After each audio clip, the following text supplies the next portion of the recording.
On va essayer de filmer cette vidéo sans bruit. Est-ce que ça va être possible? Non.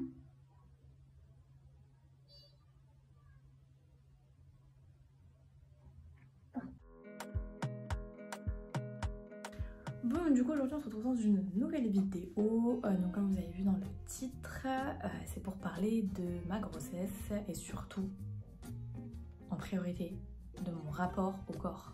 Un petit peu mon histoire que j'ai eu avant du coup. Donc déjà il faut savoir que mon corps et moi, ça n'a jamais été quelque chose de un rapport très grave comme certaines personnes, etc. J'ai toujours commencé très jeune à vouloir faire des régimes. Je sais pas, je suivais peut-être l'exemple de ma maman qui fait souvent attention à ce qu'elle mange, etc. J'ai toujours commencé très jeune à m'intéresser à des Weight Watchers, des trucs comme ça et tout. Enfin, c'était n'importe quoi. C'était vraiment une fixette alors que j'avais un poids totalement normal. Mon IMC était totalement normal. À partir de 16 ans, mon corps a commencé à se stagner, on va dire. Et encore.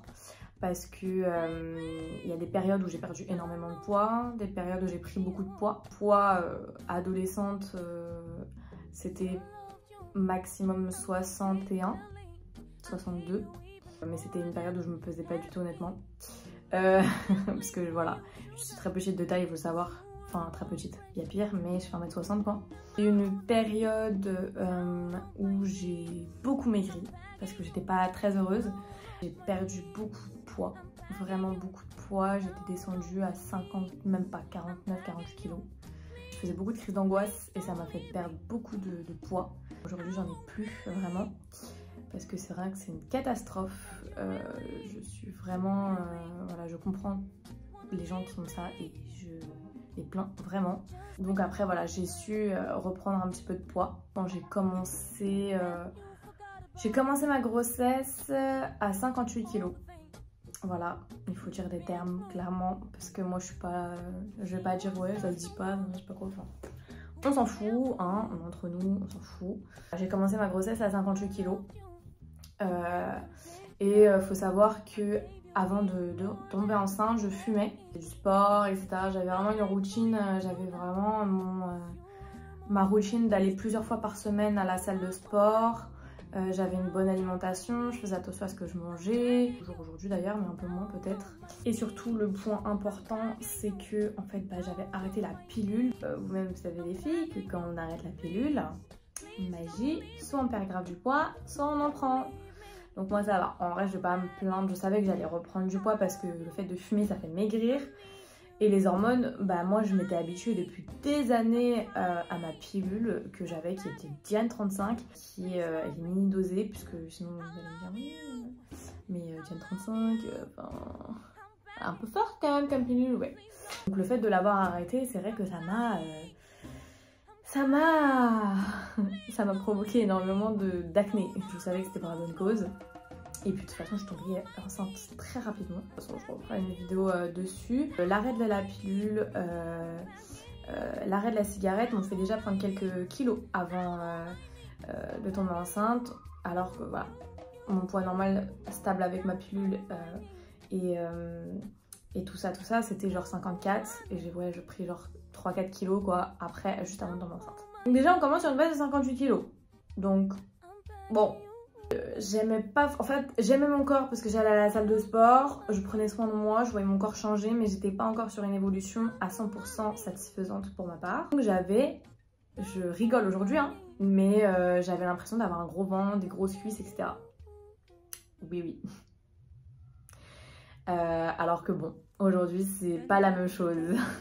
C'est pas la même chose, je vous assure. Puis mon corps a changé parce que là, je fais cette vidéo que maintenant, mais il faut savoir que je suis enceinte de bientôt 7 mois. Mon corps en 7 mois, il y a eu vraiment beaucoup de changements. Le premier truc physiquement qui a changé, c'était l'acné.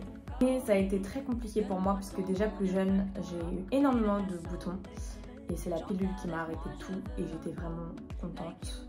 Mais c'est vrai que malgré la pilule, j'avais toujours 1 ou 2 boutons. Mais bon, ça c'est pas très grave vu tout ce que j'avais avant. Déjà je merci la pilule, vraiment. C'était pas un acné douloureux, c'était un acné chiant en fait. C'était tous les jours, il y avait un nouveau bouton. Tous les jours, il y avait quelque chose. Et c'était lourd en fait. J'avais énormément, et j'en ai toujours autant d'ailleurs, sur la poitrine, voilà. Sur la poitrine et dans le dos et sur les épaules quoi. Enfin c'était un truc de malade. Ici j'en avais mais enfin voilà, quelques-uns mais voilà c'est rien du tout par rapport à ce que j'avais dans le dos, sur le buste, sur les seins ici et sur le dos, enfin voilà c'était sur le dos, sur les épaules et tout, c'était douloureux quoi. Je m'allongeais, j'avais mal quoi, c'était un truc de fou. Le deuxième changement, ça a été mes cheveux. Mes cheveux en vrai, c'est un rapport qui a été plutôt positif. Mes cheveux ont vraiment poussé et mes cheveux ont foncé. Parce qu'il faut savoir que moi mes cheveux, pareil ce sera dans une vidéo, mais j'avais les cheveux plus clairs et depuis que je suis enceinte, mes cheveux foncent en fait. C'est-à-dire que moi j'ai commencé avec une teinture noire et depuis ils poussent en fait, là vous voyez pas trop mon aspect de cheveux, ils poussent quand même assez rapidement par rapport à ma grossesse où ils poussaient pas du tout. Mais vraiment ils poussaient pas du tout parce que j'ai eu des catastrophes capillaires de fou. Enfin c'était révolutionnaire et en fait ils poussaient et en fait on voyait pas la démarcation avec ma couleur noire que j'avais. C'est-à-dire qu'en fait là mes cheveux c'est ma couleur naturelle et tout le monde me dit, toute ma famille et tout, mais c'est pas possible, tu continues de faire des couleurs, mais pas du tout en fait.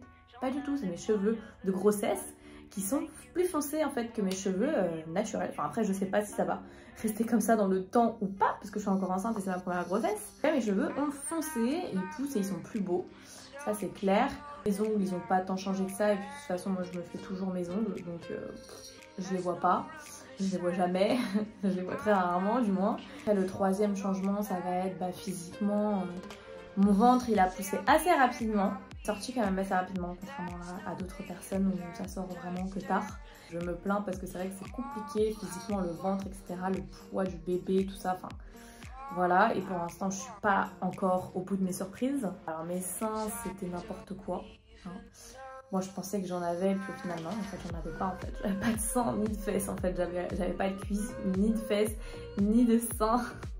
Et j'avais pas un gros ventre avant et j'avais pas des grosses cuisses avant. Maintenant c'est le cas, voilà, je vois que mon corps voilà, il s'élargit au niveau des hanches, que j'ai des plus grosses cuisses. Que j'ai un petit peu de cellulite, mais j'ai pas de vergeture du tout par contre, même sur le ventre, même s'il a poussé, j'ai pas du tout de vergeture. Ça c'est plutôt pas mal, je m'hydrate quand même assez. Je mets pas beaucoup d'huile, on va pas se mentir, mais je fais tous les jours en fait, plusieurs fois, même 2 fois dans la journée. Quand je me douche, en fait j'utilise un gel douche sur gras et ça c'est l'astuce. Alors vraiment c'est l'astuce révolutionnaire les meufs, je vous assure. Le gel douche sur gras. Enfin voilà, même à l'écho carrément le gynéco m'avait dit mais vous avez mis de l'huile et je suis en mode genre bah non c'est mon gel douche et en fait c'est sur gras, ça laisse une couche de gras en fait sur le ventre et l'échographe voit pas forcément bien l'image. Mon ventre est super bien hydraté, j'ai aucune vergeture donc je fais en sorte voilà, de mettre mon gel douche partout comme ça bah, je craque de aucun endroit, voilà c'est parfait. Mon ventre a énormément changé, je vois mon nombril d'aussi près pour la première fois de ma vie. Mes jambes aussi commencent à gonfler à cause de la chaleur et de canicule qu'il y a dehors, hein. Parce que je me dis c'est bien d'accoucher en début octobre, mais je me tape tout l'été quoi. En fait, je me tape tout l'été, merci les désavantages de la grossesse. Mentalement, comment je me sens avec mon corps, c'est vrai que c'est compliqué. Physiquement, c'est un peu moins compliqué. C'est dur parce qu'on change, parce que j'avais un corps d'adolescente en fait. Et puis là, je me retrouve avec un énorme ventre, des seins, forme de femme qui allait, enfin voilà, je commence à avoir des seins forcément. J'avais pas de masse graisseuse, donc bah, ils commencent à pendre un petit peu, enfin voilà, l'acné, puis je commence à forcément gonfler un petit peu avec la chaleur au niveau du visage, au niveau du cou, au niveau des bras, au niveau des fesses aussi. Par rapport à mon corps que j'avais avant, c'est quand même dur psychologiquement de se dire est-ce que je vais encore plaire à mon conjoint, est-ce que mon corps il va changer après, etc. C'est vrai que c'est compliqué, j'appréhende un petit peu, on va dire. Mais voilà, on va faire en sorte, hein. C'est comme ça, on va faire en sorte que ça ne reste pas comme ça, mais c'est vrai que ça prend du temps, parce que logiquement, le corps il prend 9 mois à faire un enfant, donc forcément bah, il prend un minimum 9 mois pour se remettre de ses émotions, ça prendra le temps qu'il faut. Donc c'était du coup mon rapport au corps, psychologiquement, physiquement, et voilà, de toute façon j'ai plein d'autres anecdotes à vous raconter. Je ferai sûrement des vidéos donc, du coup, sur ma grossesse, montrer aussi la chambre du bébé, et j'ai aussi surtout envie de vous raconter ma grossesse, comment ça s'est passé, etc. De faire des vlogs, tout ça. Enfin voilà, de vous raconter un petit peu comment ça se passe pour ma grossesse. Du coup on se retrouve pour une prochaine vidéo et je vous fais plein de bisous.